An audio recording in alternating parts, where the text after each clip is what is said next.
Story நேரம் Tamil வியூவர்ஸ்க்கு hi. Flourish to போனியோட அடுத்த 2 எபிசோட்ல என்ன ஆக போகுதுன்னு தான் இன்னைக்கு இந்த வீடியோல பார்க்க போறோம். லாஸ்ட் எபிசோட்ல சாங்கோட வீட்டு ஒரு வால சீக்ரெட் ரூமோட வால உடைச்சிட்டு இருந்தாங்க. அதோட தான் முடிஞ்சது. இந்த எபிசோட்ல சாங் பயந்துட்டே இந்த மியூசிக்க வாசிச்சுட்டே இருக்க, என்னப்பா உங்க வீட்ல ஏதோ செவுரு உடைச்ச மாதிரி சத்தம் கேக்குது, என்ன ஆச்சோ தெரியல, வரியா போய் பார்க்கலாம் அப்படின்னு நக்கலா யூச்சியோட அப்பா கூப்பிட சாங்குக்கு ரொம்ப பயமா இருக்கு. பயந்துட்டே பின்னாடி போறா. ராஜாவும் கூட வந்துட்டு இருக்காரு. அங்க லூஷு இருக்கான். ஒயின் எடுக்கலான்னு வந்தேன், பார்த்தா சீக்ரெட் ரூம் இருந்த மாதிரி இருந்து மாமா, அதான் அந்த வாலை உடைச்சிட்டு உள்ள சுரங்க பாதை மாதிரி ஏதோ போயிட்டு இருக்கு லூஷு மாட்டி விட சாங்க முன்னாடி போறான். இதோட பர்சனல் பக்கங்க, இதெல்லாம் பார்க்காதீங்க ப்ளீஸ், இது வந்து பர்சனலா இருக்க வரையதான் நல்லது அப்படின்னு சொல்ல, என்னப்பா ராஜாக்கு இவ்வளவு க்ளோஸா இருக்க, பர்சனல் சீக்ரெட் சாம்பர் எல்லாம் வச்சிருக்க, அதனால ராஜாக்கு ஏதாவது ஆபத்து வந்துருச்சுன்னா என்ன பண்றது, வாங்க ராஜா போலாம் அப்படின்னு கூப்பிட, வேண்டாம் அவன் தான் சொல்றான்ல விட்டுருவோம், எல்லாருக்கும் சீக்ரெட் இருக்கும் தானே அப்படின்னு ராஜா கூப்பிடுறாரு. இல்ல ராஜா, உங்களை காப்பாத்துறதுக்காக நான் என்ன வேணா பண்ணுவேன் அப்படின்னு யூச்சியோட அப்பா உறுதியா இருக்கான். என்ன பண்றதுனே தெரியல. ராஜாக்கும் அமைதி ஆயிடுறாரு. யூச்சியோட அப்பா முன்னாடி கிளம்ப ராஜாவும் கூட போறாரு. சாங்கும் பின்னாடியே போயிட்டு இருக்கான். சீக்ரெட் ரூம்குள்ள வந்துடுறாங்க. ஆனா அவங்க வரதுக்குள்ள இந்த ரூமே வந்து கம்ப்ளீட்டா டிஃபரெண்டா இருக்கு. லூஷோவே பார்த்து ஷாக் ஆயிடுறான். எதிரிங்களெல்லாம் கட்டி வச்சு அடிச்சு விசாரிக்கிற இடம் தானே இது, ஆனா பாக்குறதுக்கு பயங்கரமா அந்த செக்ஸ் அடிக்ட் எல்லாம் இருப்பாங்கல்ல, அவங்களோட ரூம் மாதிரி கம்ப்ளீட்டா மாறி இருக்கு. அந்த மாதிரி கதை புக்கு, கண்ட கண்ட ஓவியங்கள் அப்படின்னு ஒட்டு மொத்தமா அந்த இடமே மாறி இருக்கு. கட்டி வச்சு அந்த அடிக்கிற கொடுமைப்படுத்துற இடத்துல ஒரு பொண்ணோட பொம்மை இருக்கு. இத பார்த்துட்டு என்ன கருமம் இது அப்படின்னு சொல்லிட்டு ராஜாவே கொஞ்சம் ஷாக் ஆயிட்டாரு சிரிச்சுட்டே. லூஷு போய் ஒவ்வொன்னா பாக்குறான். எல்லாமே வேற வேற மாதிரி புக்ஸா இருக்கு. நான் தான் சொன்னேன்ல என் பர்சனல், இதுக்குள்ள எதுக்காக வந்தீங்க, இந்த இடம் பர்சனலா இருக்க வரையதான் எனக்கு நல்லதுன்னு சொன்னேன்ல அப்படின்னு சாங்க சமாளிக்க ஆரம்பிக்கிறான். உடனே ராஜா பார்த்துட்டு சரி ஓகே, தப்பான தகவல் படி வந்துட்டீங்களா அப்படின்னு யூச்சியோட அப்பாவை பார்த்து கேட்க, லூஷு சொல்றான் நான் மன்னிப்பு கேட்டுக்கிறேன், இது என்னோட தப்பு தான் அப்படின்னு சொல்லிட்டு. உடனே நம்ம சாங்கு பாக்குறான், ராஜா இதுக்கு மேல நான் சந்தேகப்படக்கூடாது ப்ளீஸ் ராஜா அப்படின்னு அவனும் ஒரு டிராமாவை போடுறான். சரி சரி வாங்க கிளம்பலாம் அப்படின்னு ராஜா யூச்சியோட அப்பாவை கூட்டிட்டு அங்க இருந்து கிளம்புறாரு. இங்க மறுபடியும் ராஜாவும் சாங்கும் வந்து ஒன்னா உட்காந்து பேசிட்டு இருக்காங்க. வெய்ஃபாங்க கையில பேப்பரோட வரா. இதுல உங்க ஒய்ஃபை சரி பண்றதுக்கு ஒரு ட்ரிக் எழுதி தரேன்னு சொன்னேன்ல, அந்த மருந்து இதுல எழுதி இருக்குன்னு அந்த பேப்பரை கொடுக்குறா. பார்த்தா அதுல நீங்க வந்து உங்க ஒய்ஃபோட கம்பெனி கொடுக்கறது தான் அவங்களுக்கு கொடுக்குற பெரிய மருந்துன்னு எழுதி இருக்கு. இத பார்த்துட்டு ராஜா, அப்பனா நான் ராஜாங்கிறத நீ கண்டுபிடிச்சிட்டியா, கண்டுபிடிச்சிட்டு தான் கண்டுக்காம இருந்தியா அப்படின்னு கேட்க, ஆமா ராஜா அப்படின்னு வெய்ஃபா சொல்லிக்கிட்டு இருக்கா. சாங்குக்கு ஆனா இன்னும் நர்வஸ்னஸ் குறையவே இல்ல. என்ன நம்பி எத்தனையோ உயிருங்க இருக்கு, இன்னைக்கு மட்டும் நான் மாட்டியிருந்தேன்னா அந்த அத்தனை உயிருக்கும் ஆபத்து வந்திருக்கும். அதே மாதிரி ராஜா எனக்கு சப்போர்ட் பண்ணி பேசாதீங்க, ஆபத்துன்னு ஒண்ணு வரும்போது உங்களை காப்பாத்திக்கோங்க, நீங்க இந்த நாட்டோட ராஜா, உங்களை காப்பாத்திக்கிறதா எல்லாருக்கும் பெனிஃபிஷியலா இருக்கும், நான் உங்ககிட்ட கெஞ்சி கேட்டுக்கிறேன் அப்படின்னு சொல்லிட்டு மண்டி போடுறான் சாங்கு. ராஜா பாக்குறாரு, சரி ஓகே இதுக்கு மேலனா நான் உனக்கு சப்போர்ட் பண்ண மாட்டேன், உனக்கு எதிராவே நடந்துக்கிறேன், உனக்கு ஆபத்து வரும்போது புரியுதா அப்படின்னு ராஜாவும் காலில் விழுந்து மண்டி போட்டு நம்ம சாங்கு கிட்ட சாரி சொல்லிட்டு இருக்காரு. வெய்ஃபா பாக்குறா, நீங்க 2 பேரும் நாட்டுக்காக இவ்வளவு உண்மையா இருக்கும் போது உங்களை பாக்குறதுக்கே சந்தோஷமா இருக்கு.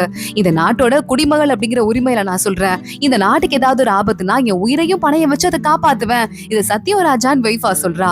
ராஜா ஓடி வராரு. இங்க பாரு வெய்ஃபா, நீ என்ன ராஜாவா ட்ரீட் பண்ண வேண்டாம், இத்தனை நாள் எப்படி சங்லாங்னு ஒரு ஃப்ரெண்டா ட்ரீட் பண்ணியோ அதே மாதிரியே பண்ணு அப்படின்னு அதான் எனக்கு பிடிச்சிருக்குன்னு சொல்லிட்டு இருக்காரு. இங்க யூச்சியோட அப்பாவும் லூஷுவும் போயிட்டு இருக்காங்க. மாமா பாத்தீங்களா அந்த சாங்கோட முகத்துல எவ்வளவு பயம் இருந்தது பாத்தீங்களான்னு கேட்க, நான் நோட் பண்ணலன்னு நினைச்சியா, அவனுக்குள்ள ஏதோ ஒரு ரகசியம் இருக்கு, அது என்னன்னு கண்டுபிடிப்போம் அப்படின்னு யூச்சியோட அப்பா சொல்லிக்கிட்டு இருக்கான்.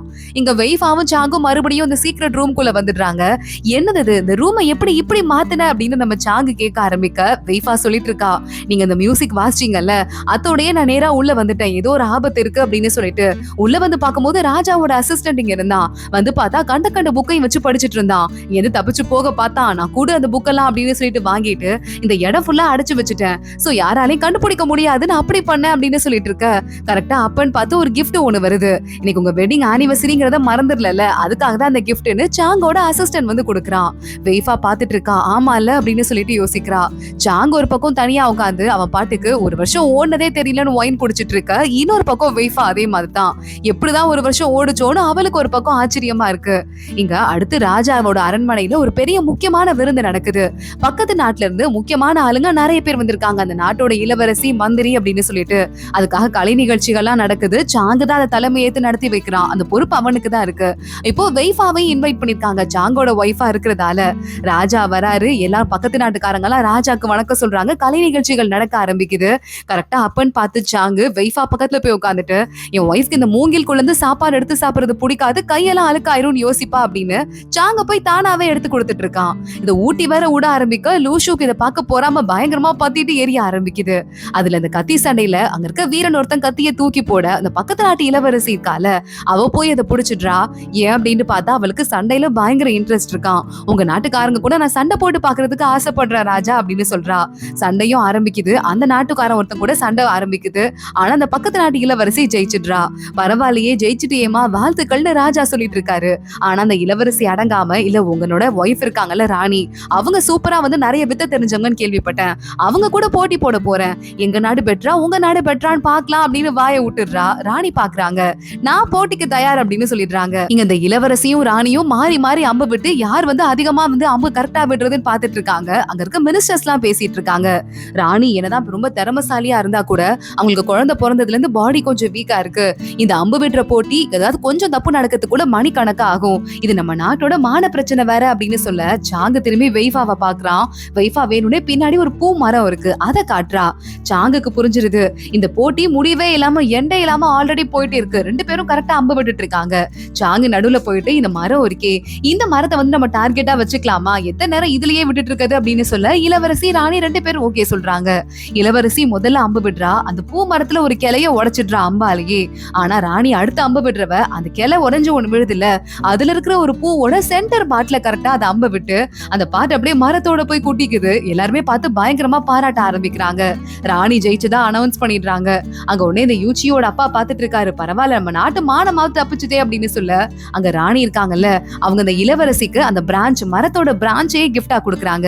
எங்க ஊர்ல அது கிஃப்டா கொடுத்தா அது ஒரு பெரிய மரியாதைன்னு அர்த்தமா அப்படின்னு சொல்லிட்டு, என்னது இதெல்லாம் ஒரு கிஃப்டா, நல்ல கிஃப்டா கொடுக்கலாம்ல அப்படின்னு பக்கத்து நாட்டுக்காரங்க நக்கலா பேச ஆரம்பிக்கிறாங்க. இருக்கிற பனி காலத்துல என்னங்க பண்றது அப்படின்னு அங்க இருக்கிறவங்க பேசிட்டு இருக்க, உங்க நாடு போனி பூக்களுக்கு ரொம்ப ஃபேமஸ்னு தெரியும், அதுக்காக பனிக்காலத்துல அவங்களால வளர வைக்க முடியும், நீங்க என்னதான் திறமைக்காரங்களா இருந்தாலும் முடியாத விஷயம்னு ஒண்ணு இருக்கும்ல அப்படின்னு பக்கத்து நாட்டுல இருந்து வந்தவங்க கொஞ்சம் நக்கலா பேச ஆரம்பிக்கிறாங்க. சாங்கு வெய்ஃபாவை திரும்பி பாக்குறான். அவ ஓகே அப்படின்னு தலையாட்டுறா. வேகமா சாங்கு வெய்ஃபாவை கூட்டு வந்து, ஏன் ஒய்ஃப் இந்த பூவை வளர்க்கறதுல கில்லாடி, இப்போ அவ உங்களுக்கு இந்த கொற்ற பனிக்காலத்துல எங்கேயுமே வளராத இந்த போனி பூவை வளர வச்சு காட்டுவான்னு சொல்ல, அந்த பூவை நாங்க பார்த்ததே இல்லை, எங்க நாடுல பனிதான் அதிகமா இருக்குங்கிறதால பாக்குறதுக்கு ஆர்வமா இருக்கேன்னு இந்த பக்கத்து நாட்டு இளவரசி சொல்றா. வெய்ஃபாவை வேலையை ஆரம்பிச்சுடுறா. போய் சின்ன இடத்துல ஃபுல்லா அழைச்சு விட்டுட்டு அந்த இடத்துல நல்லா கதகதப்பா எப்பவுமே எரியற மாதிரி கரியெல்லாம் ஏற்பாடு பண்ணிட்டு அந்த இடத்துல செடி வளர்க்குறா. ஏன்னா பனியோட சின்ன அடையாளம் தெரிஞ்சா கூட பூ வளராது அப்படின்னு சொல்லிட்டு ஃபுல்லா கதகதப்பாக்கிட்டு வேர்க்க விறுவிறுக்க வேலை பார்த்துட்டு இருக்கா. அன்னைக்கு நைட்டு சாங்கு வரான். கையில நிறைய திங்ஸ் வெய்ஃபாக்காக கொண்டு வந்திருக்கான். உள்ள போய் உட்காந்துட்டு வா வா அப்படின்னு கூப்பிட வெய்ஃபா யோசிக்கிறா, இன்னைக்கு எங்க அம்மாக்காக நான் சாமிக்கு விளக்கேத்துற நாள், இன்னைக்குன்னு பார்த்து இந்த பிஸியா இருந்ததால எல்லாத்தையும் மறந்துட்டேன் அப்படின்னு அவ சொல்ல ஆரம்பிக்க, சாங்கு விளக்கெல்லாம் எடுத்து வைக்கிறான். கோயில போய் தான் நான் விளக்கெல்லாம் எடுத்துட்டு வந்திருக்கேன், நீ ஏத்து, நம்ம ஆளுங்க போய் கோவில்ல வச்சிருவாங்கன்னு சொல்ல வெய்ஃபா சிரிச்சுட்டே இந்த விளக்கெல்லாம் ஏத்த ஆரம்பிக்கிறா. ரொம்ப தேங்க்ஸ் அப்படின்னு சொல்லிட்டு இருக்கா. இன்னைக்கு நீங்க பண்ணது ரொம்ப ரொம்ப பெரிய விஷயம் அப்படின்னு நம்ம வெய்ஃபா சொல்ல சாங்கு கொஞ்சமா இமோஷனல் ஆயிடுறான். ஒரு மாதிரி அவனுக்கு இருக்கு. சரி பூவை பாக்குறேன் அப்படின்னு டாபிக்கை சேஞ்ச் பண்ணிட்டு, இந்த பூ எப்ப மலரும் அப்படின்னு கேக்குறான்.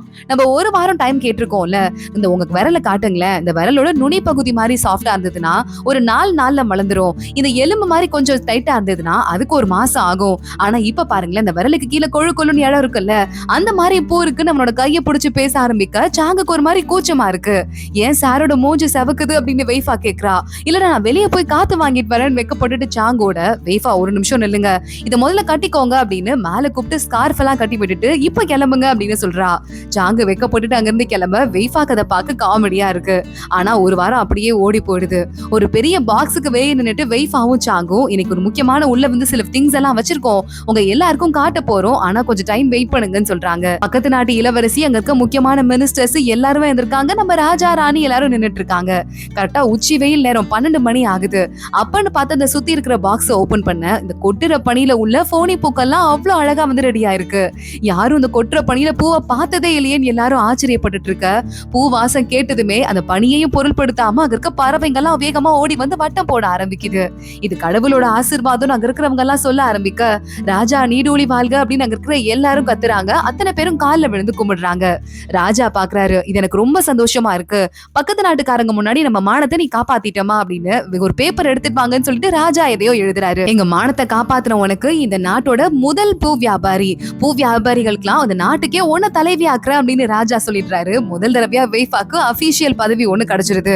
அது மட்டும் இல்லாம ராஜா வாழ்த்துக்கள் ஒண்ணு எழுதி அதை நம்ம வெய்ஃபாக்கு கிஃப்டா கொடுக்குறாரு, சொந்த ஹேண்ட் ரைட்டிங்ல எழுதி. வெய்ஃபா பயங்கரமா ஹாப்பி ஆயிடுறா. சாங்கு பாக்குறான், அவளே சிரிச்சுட்டு பாத்துட்டு இருக்கான். இங்க ராஜா ராணி அப்புறம் நம்ம சாங்கு வெய்ஃபா 4 பேரும் ஒன்னா ஒரே ரூம்ல டின்னர் சாப்பிட்டுட்டு இருக்காங்க. ராஜா பார்த்துட்டு சோகமா இருக்க, நீங்க ராணி கிட்ட பேசுங்க ராஜா, அதுதான் கரெக்டா இருக்கும் அப்படின்னு சாங்கு சொல்றான். வெய்ஃபாவும் ராணி கிட்ட மனசு விட்டு பேசுறதை விட பெட்டர் எதுவுமே கிடையாது, சோ நீங்க எதை பத்தியும் கவலைப்படாதீங்க அப்படின்னு சொல்லிட்டு அங்க இருந்து சாங்கோ வெய்ஃபாவும் வெளியே கிளம்புறாங்க.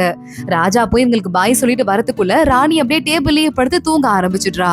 தூங்கிட்டியா அப்படின்னு அவளுக்கு ஒரு போர்வை எடுத்து போத்தி விட்டுட்டு, நீ மட்டும் இந்த இடத்துக்குள்ள அரண்மனைக்குள்ள வராம இருந்திருந்தா வெய்ஃபா மாதிரி ஜாலியா இருந்திருப்பல்ல, இப்ப என்னால நீ கட்டி போடப்பட்ட மாதிரி இருக்கல்ல, அதுவும் நீ என்ன அண்ணோட கல்யாணம் பண்ணிதானா ஹாப்பியா இருந்திருப்ப, என்ன கல்யாணம் பண்ணிட்டு கஷ்டப்படுறல அப்படின்னு கேட்க, நான் தூங்கல அப்படின்னு சொல்லிட்டு அங்கிருந்து ராணி எந்திரிக்கிறா.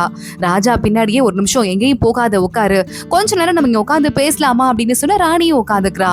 எனக்கு தெரியுது உனக்கு கொஞ்சம் உடம்பு முடியல கஷ்டமா தான் இருக்குன்னு சொல்லிட்டு, ஆனா என்கிட்ட மனசு விட்டு பேசலாம்ல, நான் உன் புருஷன் தானே அப்படின்னு ராஜா கேட்டுட்டு இருக்க. ராணி பாக்குறாங்க, நீங்க இப்ப இந்த நாட்டுக்கே ராஜா, நான் கண்டிப்பா உங்களை எழுத வச்சிட்டு இருக்க முடியாது அப்படின்னு சொல்லிட்டு ஏதோ எழுதணும்னு சொன்னீங்கல்ல, இங்க ரெடி பண்றேன் அப்படின்னு ராணி அங்க இருந்து போறா. ராணி ஒரு ராஜா வாக்கத்துக்கு முன்னாடி ஏதோ ஒரு மிச்சம் இருந்த மரக்கட்டையில ஒரு பிரஷ் ஒண்ணு செஞ்சு கொடுத்தாலாம். இத்தனை வருஷமா ராஜா அதை தூக்கி போடாம அதை தான் வச்சிருக்காரு. ராணிக்கு அதை பார்த்ததுக்கு அப்புறமா ராஜா நம்மள எவ்வளவு லவ் பண்றாரு அப்படின்னு புரியுது. நீ என்ன லவ்வே பண்ணல, இது மிச்சம் மீதி இந்த மரக்கட்டையில தான் செஞ்சு கொடுத்தேன்னு எனக்கு தெரியும், அதனால இப்பயாவது இதை தூக்கி போட்டுறேன்னு ராஜா வாங்க ஆரம்பிக்க. ராணி சொல்றா, இது மிச்சம் மீதி இருந்த மரக்கட்டைன்னு உங்களுக்கு யார் சொன்னா, இதை நான் பார்த்து உங்களுக்காக ரெடி பண்ண அப்படிங்கிறது உங்களுக்கு தெரியாது, அங்க இருந்து போக ஆரம்பிக்கிறா. ராஜா அவளை பிடிக்கிறாரு. இதுக்கும் மேலையாவது நம்ம மிஸ் அண்டர்ஸ்டாண்டிங்லேயே ஓட வேண்டாமே, எனக்கு நீ ரொம்ப முக்கியம், இந்த நாட்டுக்கு நான் ராஜாவா இருக்கலாம், ஆனா அதெல்லாம் தாண்டி நான் ஒரு மனுஷன் தான், நீ எனக்கு ரொம்ப முக்கியம் அப்படின்னு சொல்லிட்டு, நான் உனக்கு அவ்வளவு முக்கியம் இல்லையான்னு கேட்க, நீங்க இந்த அளவுக்கு என் மனசை புரிஞ்சுக்காதவரா இருந்தா நான் என்ன பண்ண முடியும் அப்படின்னு ராணி கேக்குறா. சாரி நான் புரிஞ்சுக்காம விட்டதுக்கு, ஆனா இப்படி பேச மாட்டேன், நான் என்னைக்கும் உன்கிட்ட ராஜாவா நடந்துகிட்டது இல்ல, ஒரு சாதாரண க்ளூலெஸ்ஸான சங்கலானா தான் நடந்துட்டு இருக்கேன், அதனாலதான் எனக்கு இவ்வளவு குழப்பம் வந்துட்டு இருக்கு, இதுக்கு மேல நமக்குள்ள குழப்பம் வேண்டாம், நம்ம மறுபடியும் ஒண்ணு சேர்ந்துடலாமா அப்படின்னு கேட்க ராணி தலையாடிட்டு இருக்கா. ரெண்டு பேரும் கிஸ் பண்ணிக்கிறாங்க. ராஜாக்கும் ராணிக்கும் நடுவுல இந்த பிரச்சனை ஒரு வழியா முடியுது. அதோட தான் இந்த எபிசோட் முடியுது. அடுத்தடுத்து என்ன ஆக போகுது தொடர்ந்து பார்க்கலாம். இந்த வீடியோவை லைக் பண்ணிக்கோங்க, மறக்காம நம்ம சேனலுக்கு சப்ஸ்கிரைப் பண்ணிட்டு பெல் ஐக்கானையும் கிளிக் பண்ணிக்கோங்க. அடுத்த வீடியோல பார்க்கலாம். அது வரைய பாய்.